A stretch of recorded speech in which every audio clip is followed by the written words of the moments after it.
কলস মাথার উপর নিয়ে পুরো কর্ণশ্রী যে রুটটা অলরেডি বলা ছিল ওই রুটে পরিক্রমা হয়েছে।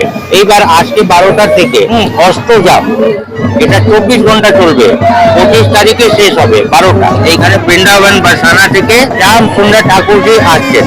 এই অনুষ্ঠানে যেরকম আমাদের চেয়ারম্যান সাহেব আছেন বিনোদ সিং, এখানকার এমএলএ আছেন রত্না চ্যাটার্জি, হেমন্ত সিং আছেন এখানকার সেক্রেটারি, কি আছে ভাগবত পাঠ, এইরকম জিনিস আছে। আমাদের সনাতন ধর্মের এর অনেক মহত্ব আছে। অন্তত এটা শুনলে মানুষের মনটা শান্তি, আর শান্তি থেকে কি হয় ভক্তি আসে, আর ভক্তি থেকে শক্তি। অজয় প্রসাদ গুপ্তা।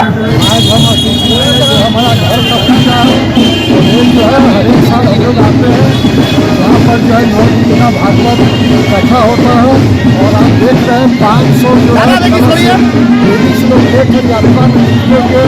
पूरा इलाका का आदमी जो है आज जो है पूरा जय श्री राम जय हनुमान से तो বছর এই বছরে ভগবত কথা পাঠ কন্যাশ্রী পুরো এলাকা জুড়ে কন্যাশ্রী সমস্ত গৃহবাসী এই মধ্যে সামিল হয়েছে।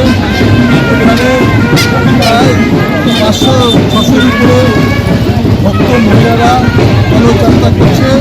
8 দিন ব্যাপী ভগবততা চলবে। এখানে সন্তরা আসবেন, ভগবততা পাঠ করবেন, ভক্তরা এখানে থাকবেন। সমস্ত এলাকায় যত অসুর শক্তি বিনাশ করে এখানে শান্তি সমৃদ্ধি বিরাজ করার জন্য এই ভগবততা চালু হয়েছে। और ये जो भागवत कथा हो रहा है ये वृंदावन से पंडित जी आ रहे हैं श्याम सुंदर ठाकुर जी, और ये 7 दिन चलेगा प्रोग्राम। आज से लेकर 9 दिन है। आज अष्टयाम चालू होगा, कल खत्म होगा और 31 तारीख तक लास्ट भागवत है। इसमें सभी के कल्याण के लिए ये भागवत किया जाता है। यहाँ पे मतलब अच्छा हो इसलिए हम लोग इसका प्रोग्राम करते हैं कि सब लोग मिलजुल कर इस धरती पर रहें। मेरा नाम सुनील तिवारी। এটা তো একটা ধর্মীয় কার্যক্রম আছে, এটা প্রত্যেক বাড়ি দেখি এখানে সবাই। আর এখানে যারা উদ্যোক্তা আছে তারা যে এই ভাগবত কথা যারা এখানে 7 দিনে কন্টিনিউয়াস আজকে শুরু হবে 31 তারিখে দিয়ে শেষ হবে। একটা এই অঞ্চলে যারা আছে এখানে বসবাস করে তাদের শান্তির জন্য ভাগবত কথা হবে।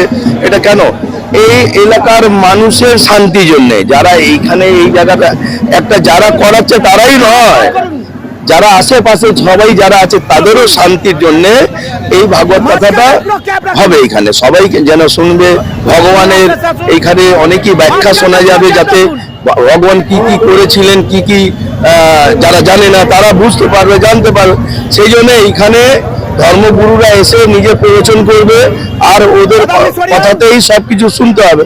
তো এইটা হচ্ছে আস্থার ব্যাপার আছে, আস্থার ব্যাপার নিয়ে বিষয় নিয়ে এইখানে এই মাঠে কালচার মাঠে আগেও হয়েছিল, আজকে কলস যাত্রা নিয়ে শুরু হয়েছে। ধর্মটা কি আছে? ধর্মটা আছে আমরা মানুষ তৈরি করেছি, ভগবান ধর্ম তৈরি করে দেয়নি। কে হিন্দু কে মুসলমান কে মানুষ আমরা তৈরি করেছি। ভগবান তো সৃষ্টি করেছে, ভগবান তো মানুষকে সৃষ্টি করেছে। এইবারে বলেছে যা আমি তোকে লাঙ্গা পাঠালাম, এবারে যে কাপড় পরবি সেটাই মধ্যে হয়ে যাবে। তো আমরা ওইভাবে হয়ে গেছি। তো এইটা নিয়ে আমরা মানে করি না, আমরা সবাই মিলে আমার পুরো অঞ্চলে সবাই জানো এখানে বসবাস করছে, হচ্ছে আমার প্রাণের জীবন। এদের সঙ্গে যদি আমি মানে না থাকি তাহলে মন কেমন কেমন করে, সেই জন্য টেনে প্রাণে আমি চলে আসি। এটাই তো হচ্ছে প্রেম, এটাই তো ভালোবাসা। এই যে সুন্দর কাজ এই কাজটাকে আমাদেরকে সবাইকে সম্মান করতে হবে আর মানতে হবে। এইটাই হচ্ছে সবচেয়ে বড় প্রাপ্য ধর্ম। 131 নম্বর ওয়ার্ডে সন্ধি সেবা সংগঠন বলে একটা সংগঠন আছে, যারা ছট পুজো থেকে শুরু করে এই ভাগবত কথা সমস্তটাই ওরা প্রতি বছর করে এবং অত্যন্ত সুন্দরভাবে করে। বৃন্দাবন বা অনেক জায়গা থেকে এখানে কথা বলার জন্য সাধু সন্ন্যাসীরা আসে। প্রচুর মানুষ, আমার ওয়ার্ডের প্রচুর মানুষ এখানে ভিড় করে সেই ভগবত কথা শোনে। কারণ দেখুন আমাদের সেই হিন্দু পুরাণে আমাদের অনেক কিছু বলা আছে যা আমরা হয়তো জানি না। এই সমস্ত প্রোগ্রামের মাধ্যমে মানুষ অনেক কিছু জানতে পারে। তো আমি বলবো যে প্রতি বছর হোক এরকম একটা প্রোগ্রাম সন্ধি সেবা সংগঠন করুক।